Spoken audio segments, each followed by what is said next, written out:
കൊച്ചി കലൂർ അന്താരാഷ്ട്ര സ്റ്റേഡിയത്തിന് സമീപമുള്ള ശൗചാലയങ്ങൾ പൂട്ടിക്കിടക്കാൻ തുടങ്ങിയിട്ട് മാസങ്ങൾ കഴിഞ്ഞെന്ന് പരാതി.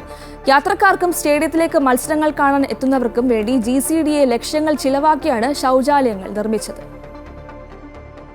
ദിനംപ്രതി നിരവധി ആളുകൾ നടക്കാനിറങ്ങുന്നതും കടന്നുപോകുന്നതുമായ പ്രധാന ഭാഗമാണ് സ്റ്റേഡിയം പരിസരം. സ്ത്രീകൾക്കും മുതിർന്നവർക്കും ഈ ഭാഗത്തെത്തുമ്പോൾ പ്രാഥമിക കർമ്മങ്ങൾ നിർവഹിക്കണമെന്ന തോന്നലുണ്ടായാൽ കുഴഞ്ഞുപോകും. ശൗചാലയങ്ങൾ കാട് കയറിയും പൊട്ടിപ്പൊളിഞ്ഞ നിലയിലുമാണ്. പുതുതായി നിർമ്മിച്ചിട്ടുള്ള ശൗചാലയങ്ങളടക്കം കയർ കെട്ടി അടച്ചിട്ടിരിക്കുകയാണ്. രാവിലെ ഇവിടെ ധാരാളം ആൾക്കാർ നടക്കാനൊക്കെ വരുന്നൊരു സ്ഥലമാണ്. 1 മണിക്കൂറൊക്കെയാണ് സാധാരണ നടക്കുക. അപ്പോൾ ഇടയ്ക്ക് എന്തായാലും സ്ത്രീകൾക്ക് ഒന്ന് മൂത്രമൊഴിക്കുന്ന ഒരു ആണുങ്ങൾക്കുണ്ടാകും. അവർ ഈ മറയത്തൊക്കെ നടക്കും. സ്ത്രീകൾക്ക് വല്ലാത്ത ബുദ്ധിമുട്ട് അനുഭവിക്കുന്നുണ്ട്. കാരണം ഞാൻ എൻ്റെ വൈഫും എന്നെ പോലെ തന്നെ പ്രായമുള്ള ഒരു വൈഫായിട്ടാണ് ഞാൻ ഒന്നിച്ച് വരാറ്. അപ്പോൾ അതിൻ്റെ വിഷമങ്ങൾ ശരിക്കും അനുഭവിച്ചിട്ടുള്ള ഒരാൾ തന്നെയാണ് ഞാൻ.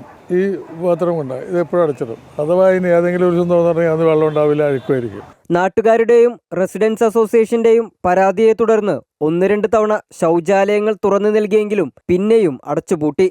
രാത്രി ശൗചാലയങ്ങളുടെ ഭാഗത്തേക്ക് കിടക്കാൻ വെളിച്ചം പോലുമില്ല. വല്ലപ്പോഴും തുറന്നു കൊടുക്കുന്നതിനാൽ ശൗചാലയങ്ങളിൽ ഇഴജന്തുക്കളുടെയും ശല്യമുണ്ട്.